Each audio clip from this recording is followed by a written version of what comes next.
She did not know her name, not the real one, the one Maren kept folded in the back of her throat like a coal, too hot to speak until there was almost no throat left to speak it with. On Dust, you survived by being no one. You learned the Warren routes, the chemical storm windows, the weight of a progenitor component in your hand, and what it would fetch in water weight at the junction market. Serethi Voss, she used the name Maren gave her, the small one, the survivable one, had been no one for 24 years. She was very good at it. The night Maren died, her mineral-paced throat finally surrendered to 40 years of singing through collapsed tunnels. She did not ask for anything. She pulled Serethi close by the wrist, the left one, where the chemical burns had already mapped her skin like a dead continent, and she whispered coordinates. Not a name, not yet. Coordinates first, because Maren understood that a girl raised on Dust would trust a location before she trusted a bloodline. The data chip necklace clicked against Serethi's collarbone as Maren's hand went slack. 11 civilizations, memorized. The 12th was standing over her.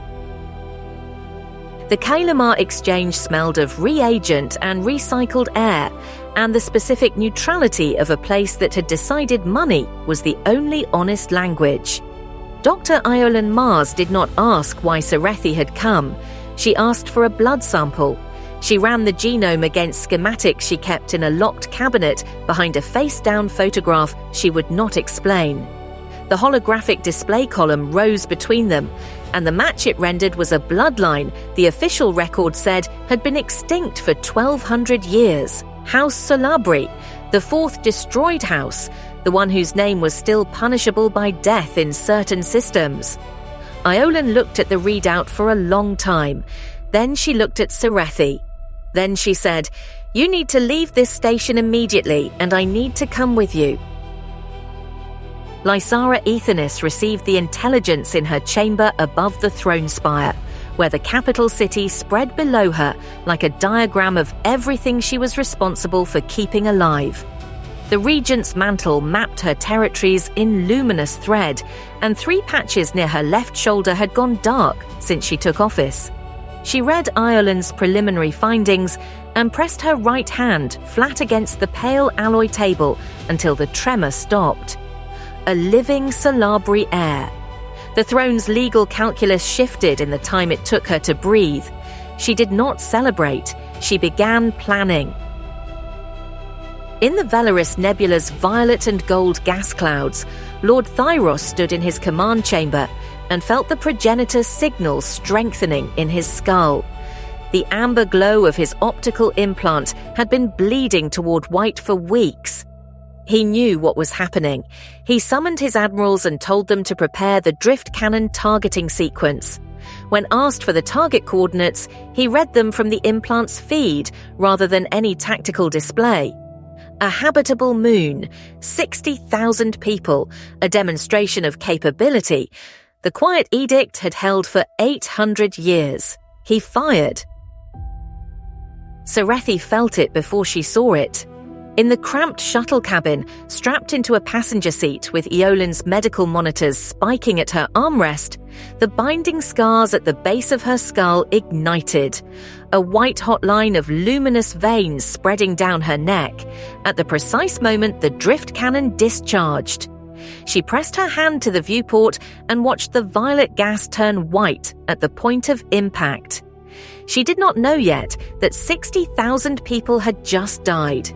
She knew only that something enormous had spoken, and her body had answered. Cael Thyros received Vex Karen's transmission in his shuttle cockpit, the encrypted choir cipher scrolling across a jury-rigged terminal. He read the drift cannon report with his prosthetic left hand resting on the controls, the matte black joint mechanisms catching the green instrument glow. His father had done this, not the signal, his father, the man who had chosen the implant, who had let the integration proceed because it gave him an edge. Cael closed the transmission. He did not change course. He flew toward the nebula. On Phelan, under a sulphurous sky with a chemical storm wall rolling 3 kilometers high across the salt-flat horizon, old Senna sat in the center of the Ashsinger ring and waited.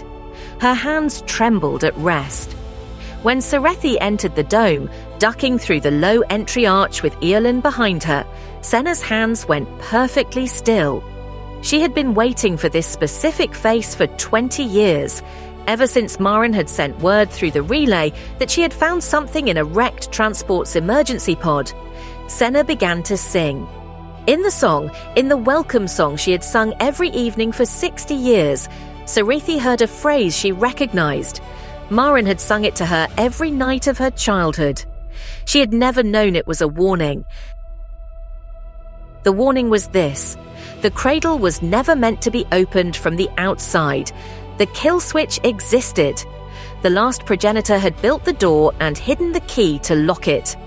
Old Senna's song changed key once, the only time in 60 years, and she wept without knowing she was weeping. She did not finish the song. Her mineral paste throat gave out mid-phrase, and she died in the amber emergency light with her hands perfectly still, and 11 civilizations memorized in a body that would not carry them another hour. Serethi caught her before she fell. Valan Drace had been in the sunken archive for 11 days when Serethi arrived. The translation chamber's floor lit with faint pressure glow beneath her boots, and the geometric object at the chamber's center resolved from its shifting forms into a stable shape the moment she crossed the threshold. A translucent map of the galaxy with 3 points of brilliant light. Valan knelt before the codex panel, his long, ink-stained fingers moving over the rearranging progenitor script, and did not look up. He said, "I have been waiting for you to make the floor light up. The third coordinate is the cradle." And then he told her what the return protocol meant, and what the kill switch required, and what it would cost. Tessith Karen stood in the archive's outer chamber and transmitted Valan's return protocol translation to the ledger. She used the shorthand system scratched into her notation tablet, her ink-dark fingers moving fast. She told herself it was insurance. She told herself the ledger needed to prepare for system-wide progenitor failure. She did not tell herself what she was actually doing, which was choosing a network over a teacher. The transmission took 40 seconds. She spent the next hour sitting against the curved alien wall, her notation tablet in her lap, not writing anything. Lysara committed her fleet at the Velaris Nebula threshold. Standing at the head of her chamber's conference table, the Regent's mantle mapping the engagement in real time, a fourth system dimming as she watched, she gave the order that had no legal basis under any treaty still in force. She was not regent in any jurisdiction that mattered anymore. She was the most competent person in the room, and the room was the galaxy, and the galaxy was on fire. The fleet moved. Cael buried his father on dust. He had carried the body from the transport in ship hull fabric, walking the rust-orange metallite surface in the narrow window between chemical storms, the particulate tasting of iron. He dug with a salvage tool and his prosthetic hand, the matte black joint mechanisms caked orange by the time he was done. His father's last lucid act had been to tell him the seed's location and the truth about the severed hand, that the amputation had been intended as mercy, a traitor's mark to make the silent choir classify Cael as dead rather than hunted. Whether it was true or a dying man's self-justification, Cael had no way to know. He placed the blade in the grave. Halia Vaughn held Jessad's granary belt with 40 fighters and a bandolier of mismatched munitions. The progenitor thread irrigation cabling wrapped twice around her left wrist, catching the dawn light.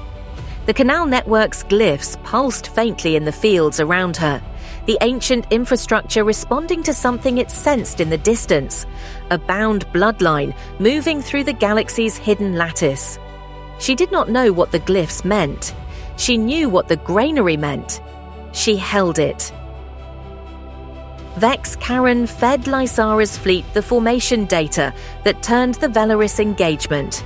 She sat at her elevated station in the silent choir communications hub, the encrypted terminal's scrolling ciphertext in green light, and she routed the Thyros fleet's positions through 3 cutouts to the Regent's tactical command. She watched Lord Thyros's flagship on the sensor feed, the ship's hull panels showing faint luminous veins now, the progenitor systems responding to the implant's full integration, and she thought about what the choir became after this. She had no answer. She sent the data anyway. The cradle unfolded. Serethi's ship approached between the 2 brown dwarf stars, and the dark sphere, the size of a small moon, motionless in the gravitational null point, began separating along geometric fault lines. Each section rotated outward like a petal of a flower designed by a mathematician's nightmare, the interior blazing blue-white through the gaps.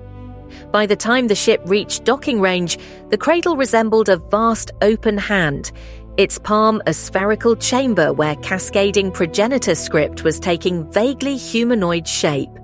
The architect was assembling itself from 8,000 years of dormancy, and it recognized her before she stepped off the ship. Eolan monitored Serethi's neural architecture from the ship's medical bay, her diagnostic lenses cycling through spectra in the blue-white light flooding through the viewport. The binding scars had spread from Serethi's neck across her shoulders and were beginning to move down her spine. Ireland read the scan data and gave Serethi the timeline she had been calculating since the Caelumar Exchange. The scars were overwriting baseline cognition, not destroying it, overwriting it. If the binding completed, the person who had survived on dust for 24 years would not be the person standing on the other side. Serethi listened.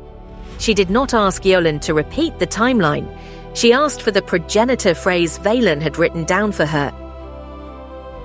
The architect spoke in a harmonic register no human throat should produce. Its voice in the cradle's central chamber was its own thing, cascading script that rearranged itself into language, geometric configurations that carried meaning the way music carries grief. It told Serethi that the return protocol was not a choice, but a trigger, that she had already crossed every threshold, that the binding was nearly complete. It said this without cruelty. It said this the way a river says it is going to the sea. Serethi pressed her hand to the cradle's control interface, the crystalline panel covered in shifting progenitor script, and the scars on her wrists ignited white. She could feel the protocol executing. She could feel the architect's distributed consciousness flowing toward the channel she represented, 8,000 years of accumulated intelligence, using her nervous system as a road home. She thought about Marin's hands, the mineral paste residue in the creases. She thought about 60,000 people on a moon that no longer existed. She thought about Ireland's timeline and Vaylin's phrase, and old Senna's song changing key once in 60 years. She spoke the severance command in the progenitor language. She had practiced the harmonic frequency with Vaylan for 6 days. She spoke it at the precise resonance required, her voice carrying the mineral paste undertone of a childhood spent listening to Marin sing in collapsed tunnels. The architect's cascading script stuttered. The geometric configurations lost their precision. The blue-white light in the cradle's walls flickered, once, twice, and then the humanoid shape of assembled script came apart, each glyph separating from its neighbors, the whole dissolving back into dormant code. The binding scars on Serethi's neck and shoulders went dark. The luminous veins faded, one by one, like stars going out in sequence. In the sunken archive, Vaylin's binding scars faded too. He looked at his ink-stained hands in the pulsing blue-white light and watched the veins dim. His knowledge of the progenitor language remained, encoded in memory, not in blood, but the living connection was gone. He was the galaxy's foremost authority on a dead language spoken by a dead species whose technology still powered every ship and dome. He was also, for the first time in 30 years, entirely himself. He sat down on the archive's pressure-lit floor and wrote the first word of what would become the only complete progenitor grammar in human history. Lysara removed her mantle. She did it in the corridor outside her chamber, not in front of the table, not as a gesture. She simply unclasped it and folded it over her arm and stood in the spire's ambient light without it. The luminous star map threads went dark as she held it. 5 systems, then 6.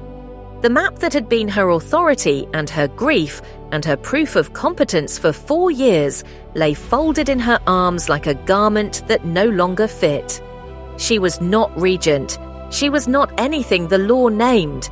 She was the most competent person in a galaxy that had just lost its gods and needed to figure out what came next. She walked back into the chamber and asked her staff what the infrastructure failure projections looked like. On Dust, standing at the center of the hexagonal glyph that only made sense from orbit, Cael felt the ground change. Not shake, change. The metallite surface under his boots warmed by 2 degrees. The geometric fracture pattern in the ground began to pulse with faint blue-white light along its seams, the progenitor substrate beneath responding to the severance of the command channel. Autonomous now, unmaintained, but still running the protocols it had been running for 1,200 years. The seed was not activated, it was simply awake. Cael stood over his father's grave and watched the ground glow and thought about what it meant to inherit a world that could be reborn. Sorvath Cade received the severance report at Orantis Station, standing at her magnetic platform desk with the tri-coloured light of the trinary system shifting across the hull outside. The holographic displays showed infrastructure status across every compact controlled world. Stable for now. She pulled up the suppressed codex fragment, the governance substrate, the system the last progenitor had designed to run a civilization without rulers, accessible to anyone who learned the language. She looked at it for a long time, then she closed the file. Tessith Caron, 3 decks below in a transit corridor, opened a copy on her notation tablet and began to read. Serethi walked out of the cradle into the space between 2 dead stars. The ship waited. Eolin was at the hatch, her diagnostic lenses dark. She had turned them off, which she almost never did, and she said nothing when Serethi came aboard. She ran 1 scan. The binding scars were gone. The baseline cognition was intact. The person who had survived on Dust for 24 years was still there, standing in a ship that smelled of recycled air and reagent, with a left forearm scarred by chemical burns and pale grey eyes that caught the dying light of 2 brown dwarfs unnaturally, as if reflective. Eolin documented the first case of binding reversal in recorded history. She did not remove the data chip from the chain at her throat.